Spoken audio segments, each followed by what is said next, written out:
bienvenue dans l'interview. Aujourd'hui, je reçois Caroline Désir. Bonjour. Bonjour. Alors, vous êtes chef de groupe PS au Parlement régional. Vous êtes aussi échevine à Ixelles. Alors, une petite question pour l'Ixelloise que vous êtes, toute voisine du Bois de la Cambre. La secrétaire d'État, Bianca Debatz, propose un plan d'eau au Bois de la Cambre, histoire de piquer une tête en cas de forte chaleur. Quelle est votre réaction? Je vous en propose 3. A, cela manque au Bois de la Cambre. B, c'est un bois, pas une piscine. Ou réaction C, c'est un coup dans l'eau. Alors, qu'est-ce que vous pensez? Écoutez, je dirais plutôt A. Moi, je trouve que c'est une idée plutôt sympathique. On voit à quel point, quand il fait chaud, les Bruxellois aiment se baigner ou se rafraîchir. On le voit à Flagey avec les fontaines, les jeux d'eau. Les enfants sont très friands de ce genre de choses. Maintenant, je ne connais pas du tout les possibilités pratiques de répondre à cette demande. Et c'est la ville de Bruxelles qui gère le Bois de la Cambre. Donc, j'imagine qu'ils vont analyser cette proposition. Et puis, de toute façon, c'est bien de parler un peu de chaleur et de baignade, alors qu'il fait si froid pour l'instant à Bruxelles. Exactement. Alors, parlons d'enseignement, parce que ça, c'est votre domaine, à la fois à la commune, mais ça vous intéresse aussi au niveau de la Fédération Wallonie-Bruxelles. Alors, faut-il un enseignement plus bruxellois, comme le demande Rudy Vervoort, ou est-ce qu'il faut garder un enseignement typiquement Fédération Wallonie-Bruxelles, comme le demande un autre Rudy Demotte? Jusqu'où faut-il aller à Bruxelles? Quel est votre avis de chef de groupe? Alors moi, je ne suis pas favorable à une régionalisation de l'enseignement. D'abord parce qu'une régionalisation, ça voudrait dire pour Bruxelles une cocofisation en réalité, à moins de se mettre d'accord évidemment avec nos partenaires néerlandophones. Ça veut dire quoi ça? Justement, une cocofisation, ça veut dire que c'est la COCOF qui devrait héberger cette compétence, mais il ne faut pas oublier que la COCOF, elle n'a pas de capacité fiscale propre et donc à terme, ça générerait inévitablement des problèmes de financement pour notre enseignement. Et je vais vous dire, les structures, pour moi, ce n'est pas vraiment non plus la priorité. La priorité, c'est la qualité de notre enseignement. Là où je rejoins Rudy Vervoort, en revanche, c'est que c'est sur le fait que Bruxelles a évidemment des spécificités, comme capitale, comme grande ville, comme d'autres grandes villes. D'ailleurs, si on pense Charleroi ou Liège, ils ont des spécificités aussi. Bruxelles en particulier, puisqu'elle subit un boom démographique sans précédent, sans commune mesure avec ce qui se passe dans les autres régions, mais parce qu'aussi on est une terre d'accueil de l'immigration, on a beaucoup d'enfants qui ne connaissent pas la langue d'enseignement, donc c'est vrai qu'on a des problématiques spécifiques à notre enseignement qui doivent être bien prises en compte par la Fédération. Mais est-ce qu'aujourd'hui Bruxelles est la mal-aimée de la Fédération Wallonie-Bruxelles?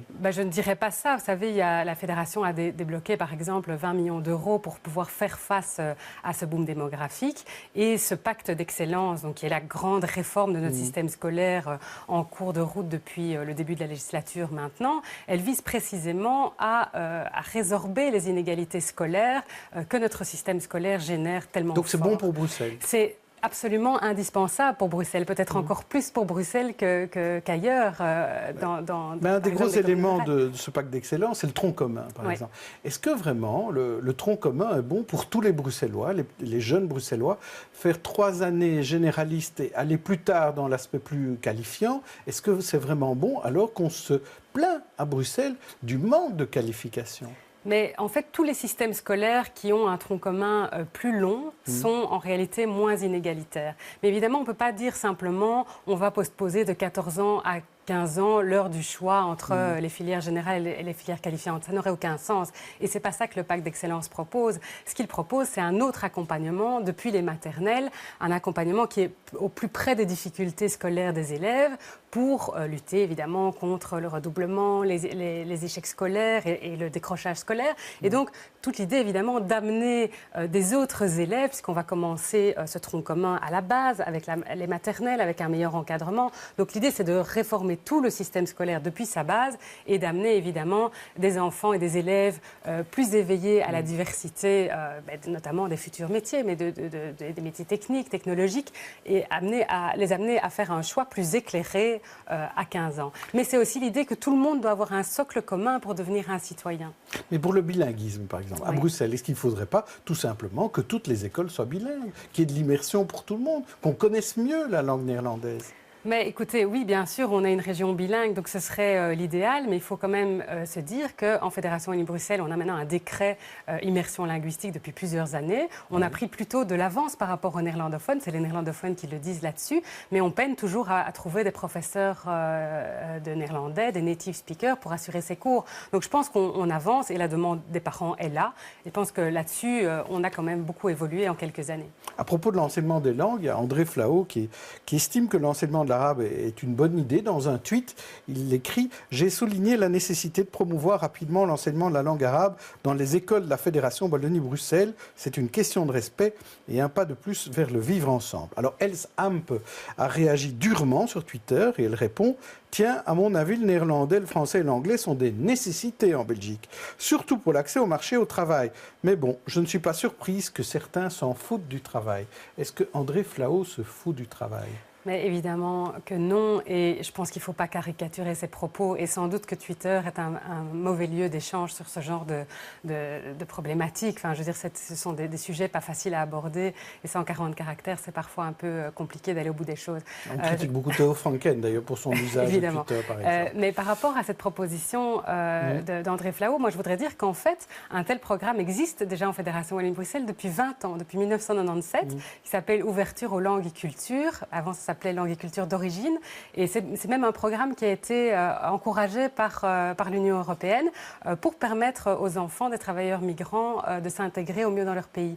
Parce que mieux se connaître, mieux connaître son identité, mieux connaître d'où on vient, y compris sa langue d'origine, peut avoir des effets très très bénéfiques en termes d'intégration. Et donc aujourd'hui, ce programme existe dans 250 écoles partenaires avec 11 pays différents qui ont signé des chartes avec la Fédération Wallonie-Bruxelles pour mettre ça en œuvre. Et ça va de la Russie à la Chine, en passant par le Maroc, qui est un des premiers pays qui a signé ça avec la Fédération. Donc il y a déjà des cours d'arabe. Alors je ne sais pas exactement quelles écoles organisent des cours d'arabe, mais en tout cas la possibilité, elle existe déjà, oui. Alors, parlons, hier on a beaucoup parlé de Brussels Airlines, et on en reparlera encore sans doute demain. C'est propriété de la Lufthansa, et elle s'est défait de ces deux directeurs belges locaux. Les patrons se mobilisent, les syndicats aussi. Est-ce que c'est pas trop tard de se mobiliser alors que cette entreprise est déjà allemande ? Bien sûr, ça fait 1 an que Lufthansa contrôle totalement Brussels Airlines. Donc il ne faut pas évidemment aujourd'hui s'étonner qu'ils puissent prendre des décisions de ce genre sans l'accord évidemment des actionnaires belges. Effectivement, on peut se dire c'est trop tard maintenant. Allez, les dernières nouvelles semblaient peut-être un petit peu moins pessimistes. On va avoir des informations sur le modèle qui est proposé par Lufthansa et Eurowings. On attend des nouvelles, surtout les syndicats rencontreront les patrons d'Eurowings demain. Je pense qu'il faut surtout se dire on doit préserver un ancrage belge dans le modèle et il faut surtout préserver l'emploi belge et la capacité de Bruxelles Airport de rester ce hub européen et international. Vous savez que souvent on dit qu'en matière d'aviation, on dit que c'est les Bruxellois qui empêchent Brussels Airport de se développer et que donc ceux qui empêchent qu'il y ait davantage d'emplois à Brussels Airport, c'est le gouvernement bruxellois. Alors qu'est-ce que vous répondez ? Le survol de Bruxelles est un dossier que malheureusement je connais depuis que j'ai commencé mes premiers pas en politique et c'est vrai que c'est un dossier extrêmement complexe parce qu'on a un aéroport qui est très proche d'une grande ville qui survole évidemment de nombreux Bruxellois. De là à dire qu'on empêche le développement de Bruxelles Airport, je pense qu'il y a un pas que je ne franchirai pas. Alors, après le congé de carnaval, une commission spéciale SIAMU, donc pompiers et ambulanciers, va se mettre en place.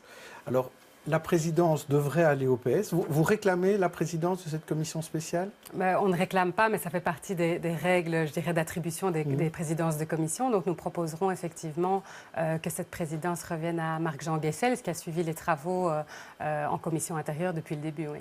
Et donc ça doit passer demain en conférence des présidents, Tout à fait. On va proposer ce nom-là et on verra avec mes collègues si tout le monde peut s'accorder là-dessus. Alors on va refaire tout le travail qui a déjà été fait en commission des affaires intérieures ? Non, bien sûr. L'idée est de verser tout le travail qui a été fait en commission des affaires intérieures dans cette nouvelle commission spéciale. Mais on a estimé qu'on avait encore une série de choses à approfondir et qu'il ne faut pas non plus engorger la commission intérieure où on a beaucoup d'autres choses d'autres projets et propositions d'ordonnance à débattre et qu'il fallait mieux alors continuer sous la forme d'une commission spéciale. Donc il va compléter le travail, Tout à en fait, fait. c'est ça. Alors, question commune, hein, parce que vous êtes Eschwin et Ixelles, je disais. Alors, finalement, à Ixelles, on se rend compte qu'on aime bien les majorités alternatives. Hier, au conseil communal, la majorité PS-MR s'est déchirée sur les visites domiciliaires. Il y a une semaine, c'était sur la privatisation de Belfius. Est-ce que ça veut dire que vous allez changer de majorité aux prochaines élections? Mais ou non, pas on ne s'est pas déchiré sur ces motions. C'est vrai qu'on a une tradition à Ixelles de pouvoir, sur des motions, surtout quand elles touchent évidemment des sujets fédéraux, retrouver chacun notre liberté de vote et de conscience, sans pour autant qu'il y ait de friction dans la majorité. Ça s'est passé calmement, que ce soit hier ou la semaine dernière sur Belfius. Mais pour nous, c'était important vraiment de porter cette motion invitant le Parlement fédéral à rejeter ce projet de loi sur les visites domiciliaires. C'était important, comme Ixellois, de la porter au conseil communal. On a de nombreux hébergeurs sur le territoire de notre commune qui nous ont écrit des mails en disant que vraiment ils attendaient de nous qu'on se mobilise et je pense que c'était la moindre des choses.